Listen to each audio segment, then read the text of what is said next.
আমার নবী নিজে বলতেছেন, আলা আদুল্লুকুম খায়রু মা ইয়ামহুল্লাহু বিহিল খাতায়া ওয়া ইয়ারফাউ বিহিদ দারাজাত। ও আমার প্রিয় সাহাবায়ে কেরাম, আমি কি তোমাদের বলবো না? সাহাবায়ে কেরাম বলে, হযরত বলেন। যে আমলে তোমাদের পুরা জিন্দেগির গুনাহকে আল্লাহ মাফ করে দিবে এবং জান্নাতের দিকে তোমাদের রাস্তা একেবারে আগায় দিবে। বলেন সুবহানাল্লাহ। সাহাবায়ে কেরাম বলে, হযরত এটা তো অবশ্যই আমরা শুনতে চাই, এত দামি আমল। জি, তিনটা আমল করো। ইসবাগুল ওযু আলাল মাকারি, কাসরাতুল খুতা ইলাল মাসাজিদ, ইন্তিজারুস সালাতি বাদাস সালাহ, ফাযালিকুমুর রিবাত। আবু হুরায়রা বর্ণিত, বুখারী মুসলিমের হাদিস। বলে 1 নম্বর আমল হচ্ছে যারা শীতের দিনে কষ্ট করে সুন্দর করে অজু করে। আমাদের অজু করতে সবচেয়ে বেশি কষ্ট হয় ফজরের নামাজের সময়, ঠিক কিনা বলেন? অনেকের বাড়িতে হিটার নাই, গিজার নাই, ওনারা লাইনের পানি দিয়া অজু করেন।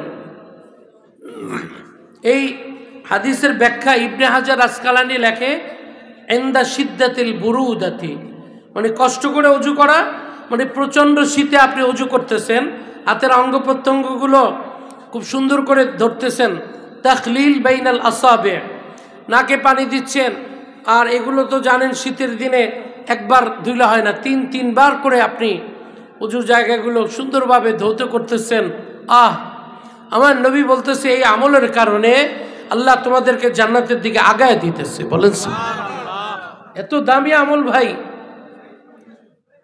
কি যে দাম, যে কষ্ট করে অজু করলে যে আমলে কষ্ট বেশি, সে আমলে সুফল বেশি। বলেন সুবহানাল্লাহ। এটা ইমাম করজবির কিতাব আছে, প্রখ্যাত আলেমে দ্বীন, মুহাদ্দিস, ফকি, মুজতাহিদ ইউসুফ আল করজবি, কাতার আমি গিয়েছি, জামিআতুল কাতার আছে ওনার বিরাট বড় 30 খণ্ডের কিতাব, কিতাবুজ যাকাত। ওখানে লেখা আছে, আফজলুল ইবাদা মা ফিহা আশাদ্দু মাশাক্কা, যে আমলে কষ্ট বেশি ওই আমলে সওয়াব বেশি। বলেন সুবহানাল্লাহ। এখন আমরা বসে রয়েছি, শীতের দিন আমাদের একটু কষ্ট হয়, অবশ্যই শীত লাগে, পায়ে ঠান্ডা লাগে, মুরব্বী যারা আছে আমাদের অনেক কষ্ট হয়। কিন্তু আমার নবী বলতেছেন এই কষ্টের কারণেই তো রব্বে কারিম তোমাদের জন্য বাশশিরুল মাশাঈন, এই ফজর যারা নামাজ পড়েন মসজিদে, আমার নবী বলে শুনেন সুখবর, সুখবর, সুখবর ওই ভাইদের জন্য যারা ফজরের নামাজ মসজিদে পড়েন হালকা হালকা অন্ধকারে। সাহাবায়ে কেরাম বলে, হুজুর কি সুখবর? বিন্নুরি তাম ইয়াউমাল কিয়ামা, হালকা হালকা অন্ধকারে এখন মসজিদে আসলে আসেন, কিন্তু কিয়ামতের দিন রব্বে কারিমের স্পেশাল নূরে, ওই আলোতে ডাইরেক্ট জান্নাতে চলে যাবেন। বলে ফজরের নামাজ নবী বলে দিচ্ছে। কোরআনকে আমরা যখন জিজ্ঞেস করলাম, কোরআন আপনি কি জোহরের কোরআন আপনাকে বলি? কোরআন বলে না, আমি জোহরের কোরআন হইলে অত খুশি না, আপনি যদি বানায় দেন বানান। আসরের কোরআন না, মাগরিবের কোরআন হন? বলে না। আচ্ছা জুমার কোরআন বলি আপনাকে? কোরআন বলে না। এশা না, সালাতুল কুসুফ আল খুসুফ বলে না, আউয়াবিন না। তো এখন কোনটা? আল্লাহ বলে তাহলে ফজরের কোরআন বলি। কোরআন এবার অনেক খুশি, আল্লাহ আমাকে ফজরের কোরআন বলবেন, এটা আমার তো বিরাট গৌরব। বলেন সুবহানাল্লাহ।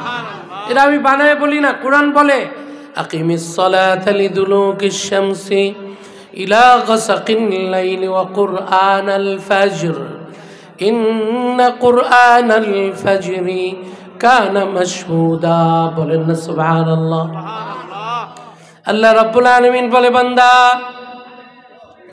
আমি যে কত মায়া করে কোরআনের নাম দিয়েছি ফজরের কোরআন, যারা ফজরের নামাজ দিয়ে দিনটা শুরু করবে, রব্বে কারিম দুনিয়ার যত পেরেশানি আছে, দুঃখ আছে, চিন্তা আছে, টেনশন আছে, হেজিটেশন আছে, আমি রব্বুল আলামিন এক ফজরের বিনিময়ে সব কিছুকে দূর করে দিব। বলেন সুবহানাল্লাহ।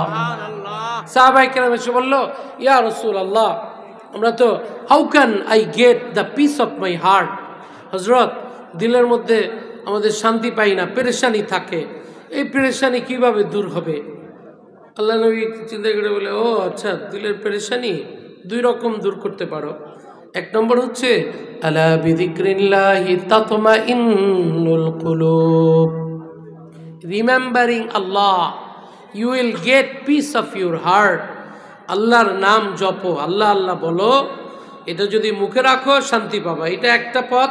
আর একটা হচ্ছে জুইলাত ফিস সালাতি কুররাতু আইনি, টেনশন হবে, পেরেশানি হবে, 2 রাকাত নামাজে দাঁড়াও, আল্লাহ সব পেরেশানিকে দূর করে দিবে। সুবহানাল্লাহ।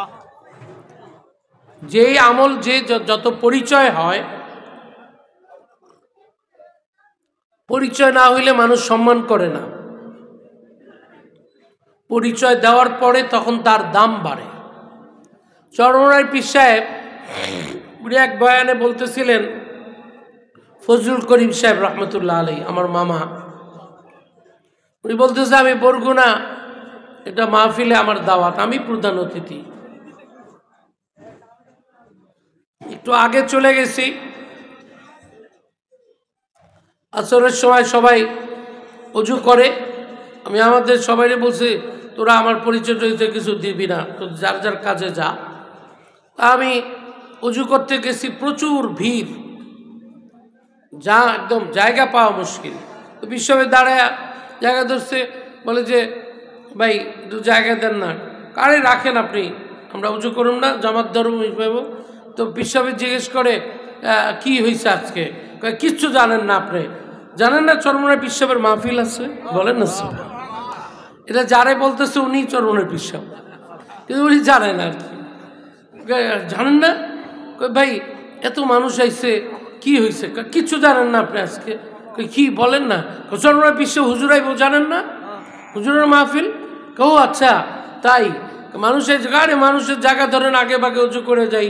বিশ্ব উঁচু করতে করতে যখন নাকি একজনে চিন্না ফেলাইছে, কয় হুজুর চরমনাই পীর সাহেব, ওই যে লোক এইটা কইছে আইসব মাপ চাই, হুজুর আপনি চরমনাই পীর সাহেব বুঝি না। এখন হুজুর যখন শুনছে উঁচু করার আগে পুরা রাস্তা ক্লিয়ার, এই আনতেছে আল্লাহ, এতক্ষণ কিন্তু কেউ রাস্তাও দেয় না উঁচু করতে, কেন এতক্ষণ পরিচয় হয় নাই। যখন পরিচয় হয়েছে তখন সবার মধ্যে আজমত পয়দা হয়েছে। বলা কথা ঠিক কিনা? আমরা তো আল্লাহকে চিনি না ভাইয়া, আল্লাহর পরিচয় একেবারেই আমরা জানি না। আল্লাহকে যে যত চিনতে পারছে তার দিলের মধ্যে তত আজমত হয়েছে। নাহলে ভাইয়া এই যে ধরেন এখনো 2-5 জন মানুষ যে এখন চলে আসতেছে মাহফিলে, এটা কিন্তু অত সহজ ব্যাপার না। শীতের দিনে এই যে 2-4 জন যুবক এখন আসছে, আমি দেখতেছি মাহফিলে, এটা তো ভাই আল্লাহ পাকের বিরাট রহমত। আল্লাহ যাকে কোরআন বলতেছে, ওমা তৌফিকি ইল্লা বিল্লাহ আলাইহি তাওয়াক্কালতু ওয়া ইলাইহি উনীব, আমি রব্বুল আলামিন সবাইকে ভালো কাজের সুযোগ দেই না, নিজে নিজে কেউ ভালো কাজ করতে পারে না, আমি যাকে চয়েস করি তাকেই তৌফিক দান করি। বলেন সুবহানাল্লাহ। বাদশাহ খাদেম আলী নামাজ পড়তে মসজিদে চলে গেল, বাদশার কাছ থেকে ছুটি নিয়ে গেল 20 মিনিট জোহরের নামাজ পড়বে। 20 মিনিটের জায়গায় প্রায় 40 মিনিট হয়ে গেল। বাদশা নারাজ হয়ে গেল, বাদশা নামাজ পড়ে না। খাদেম আলী নামাজ পড়তে গেল, বাদশা নারাজ হয়ে বলল, এটা কেমন খাদেম, এখনো আসে না। মসজিদে যেয়ে দেখে নামাজ শেষ করে আবার নামাজ পড়ে, নফল পড়ে, তার অনেক মজা লাগতেছে আজকে ইবাদতে। এটাকে বলে ইস্তিলজাজ বিত্তাআ, ইবাদত করতে একটা মজা যখন ফিলিংস চলে আসে তখন ইবাদতের মধ্যে মানুষ সময় বেশি দেয়। বলেন সুবহানাল্লাহ। আরবি ভাষায় বলে ইস্তিলজাজ বিত্তাআ, ইবাদত করতে মজা লাগে। এটার একটা প্রমাণ আমি আপনাদের দেখাই।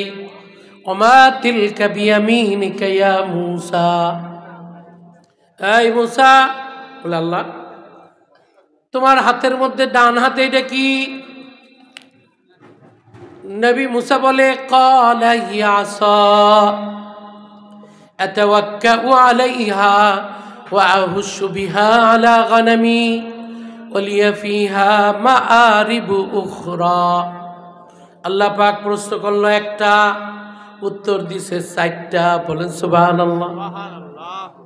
আমার হাতে আপনারা যদি আমাকে জিজ্ঞেস করেন, আমি বললাম, বলে হুজুর আপনার হাতে কি, আমি কি বলবো? চায়ের কাপ। কথা তো শেষ। কিন্তু এটা তো বলার দরকার নাই এই কাপটা কোত্থেকে কিনছে, এটার দাম কত, কোন জায়গার, এগুলো তো বাড়তি কথা। নবী মুসাকে আল্লাহ বলে ওমা তিলকা বিয়ামিনিকা ইয়া মুসা। মুসা, জি তোমার ডান হাতে এটা কি? তো বললেই তো হয় লাঠি, ঠিক না? লাঠি বলছে। এরপরে আবার বলে এই লাঠিটা নিয়ে আল্লাহ আমি চলাফেরা করি, ভর দেই। ওয়াহুশু বিহা আলা গানামি, মাঝে মাঝে আমার বকরি চড়াই, বকরির জন্য কাঁঠাল পাতা লাগলে এই লাঠি দিয়ে আমি কাঁঠাল পাতা পারি। ওলিয়া ফিহা মাআরিবু উখরা, আমার অনেক কাজ আছে আল্লাহ। ইমাম গাজালি রহমতুল্লাহ আলাইহি বলে আল্লাহ প্রশ্ন করলো একটা, উত্তর দিল 4টা। কেন? এটার নাম হচ্ছে ইস্তিলজাজ বিত্তাআ। কথা বলতেছে কার সাথে? আরো জোরে বলেন না, কার সাথে? আল্লাহর সাথে কথা বলতে মজা লাগে কি লাগে না? আরে ভাইয়া, নবী মুসা বলে আল্লাহর সাথে কথা বলি, চান্স যেহেতু পাইছি, তাহলে এত শর্টকাট কথা বলবো কেন, আর বাড়ায় কথা বলি। বলেন সুবহানাল্লাহ। এটার নাম হলো ইবাদত। ইমাম গাজালি 10 বছর বয়সে মুসা আলাইহিস সালামকে স্বপ্নে দেখছে। স্বপ্নে দেখা 10 বছর বয়স, ধরেন মিজান পড়ে হাফেজ হয়ে গেছে। স্বপ্নে বলতেছে মা মাসমুকা ইয়া গোলাম, বাবা তোমার নাম কি? তো ইমাম গাজালি উত্তর দিতেছে আনা মুহাম্মদ ইবনু হামিদ আল গাজালি, আমার নাম মোহাম্মদ, বাবার নাম হামেদ, বংশের নাম গাজালি। আসকুনু ফি হাযিল কারিয়া, হুজুর আমার এই পাশেই বাসা এবং আমার মা বাবাও বেঁচে আছে। ফাদলান লা তানসানি ফি দুআ, দোয়া যখন করবেন হুজুর আমার জন্যও করবেন, আমার মা বাবার জন্যও করবেন। বলেন সুবহানাল্লাহ।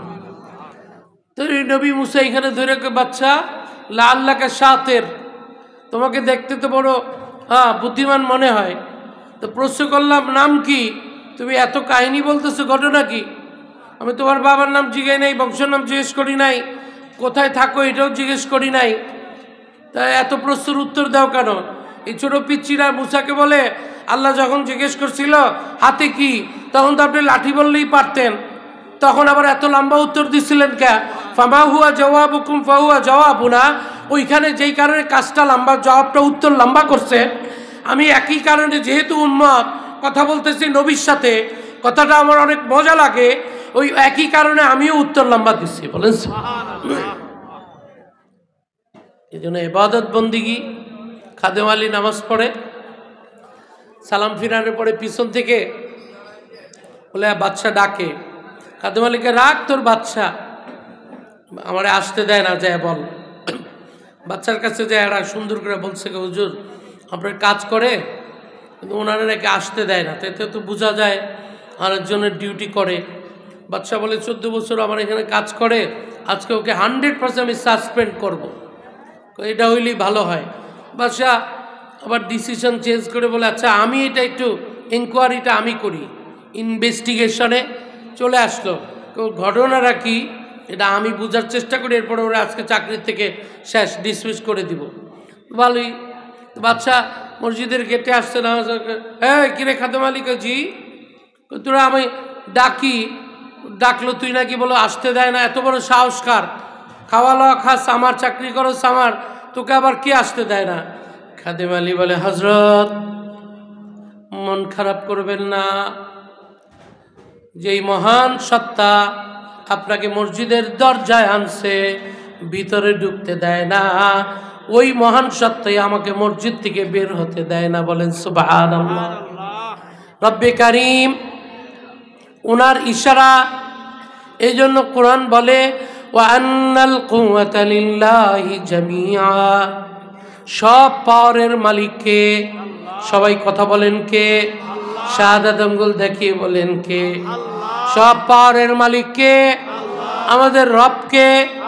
বিপদ দূর করে কে? আমাদের সমস্ত অভিযোগগুলো, সমস্ত পেরেশানিকে দূর করে কে? বলেন আলহামদুলিল্লাহ। ওয়া ইন ইয়ামসাসকাল্লাহু বিদুররিন ফালা কাশিফা লাহু ইল্লা হু ওয়া ইন ইয়ামসাসকা বিখাইরিন ফাহুয়া আলা কুল্লি শাইইন কাদির। সিরাতুল মুস্তাকিমের মাদ্রাসা আমি পোস্টারটা দেখলাম মানে 100-র উপরে, 100-র মতো নাম হইব মনে হয়, বুঝছেন? বিরাট বড় খালি নাম। আমি চিন্তা করলাম এত নাম দিচ্ছে বিশেষ অতিথিবৃন্দ, ওনারা তো নিশ্চয়ই এখানে বসবে, থাকবে। এইখানের পোস্টারের নামের মানুষগুলো থাকলেই বিরাট বড় মাহফিল হবে। তো জানি না কয়জন আছে না আছে। এটা আল্লাহ যাকে পছন্দ করে, সোজা কথা, লা ইয়াহদিয়া বিকাল্লাহ রাজুলান খায়রুল লাকা মিন হুমুরিন নিআম। আমার নবী বলতেছে, if even one person comes to the right path through your efforts, you will get more valuable reward than red camel. আমার নবী বলে, হেদায়েতটা এত বড় জিনিস, একটা মানুষ যদি হেদায়েতের উপরে আসে, এই সিরাতুল মুস্তাকিম মাদ্রাসার মাহফিলের আওয়াজ শুনে একটা মানুষ যদি তার লাইফ চেঞ্জ করে, ফজরের নামাজ থেকে নিজের আজকের লাইফটা শুরু করে, তাহলে একটা মানুষের নামাজের কারণে যে হেদায়েত, ওই হেদায়েতের কারণে পুরা মাহফিল সাকসেসফুল। বলেন সুবহানাল্লাহ। আমার নবী বলে, একটা মানুষ যদি, আলী এদিকে আসো। আলী বলে, হযরত আমার চোখ উঠছে, এটা খাইবরের যুদ্ধে। আলী আসো। আলী বলে, ইয়া রাসূলুল্লাহ আসাবাতিল উয়ুন, আমার চোখ তো উঠছে, চোখে দেখি না। তো সবাইকে ধরে ধরে আলীকে আনো। আলীরে আল্লাহ নবীর সামনে যখন আসছে, আমার নবী লালা মোবারক শুধু লাগাইছে। আলী চোখে অসুখ? জি। আল্লাহ নবী বিশ্বাস করেন এভাবে লালা মোবারক লাগে, হাত দিয়ে করে তাল তাল কারিবনি, কাছে আসো। কাছে আসছে, দুই চোখের মধ্যে তাকাও তাকাও। আল্লাহ নবী ধরে ফামা সাহাত, বাস আস্তে করে ফামা সাহা, আস্তে করে একটু দিছে, তাকাও। ফা বুড়ি আত। আলী বলে, হযরত আমার চোখে তো কোনো অসুখ ছিলই না। বলেন সুবহানাল্লাহ। আমার নবীর কথা বলি ভাইয়া, এত বরকত, হাতের মধ্যে বরকত, কথার মধ্যে বরকত, ধরলে বরকত, তাকাইলে বরকত। বলেন না সুবহানাল্লাহ। এত নবী এমনি 1,24,000 পয়গম্বরে কাউরে আল্লাহ পাক মেরাজে নেয় নাই, আমার নবীকে তো নিয়ে গেছে। এটা আমার নবীর বৈশিষ্ট্য যে নবী কি আপনাকে আমি কত ভালোবাসি। বলেন সুবহানাল্লাহ।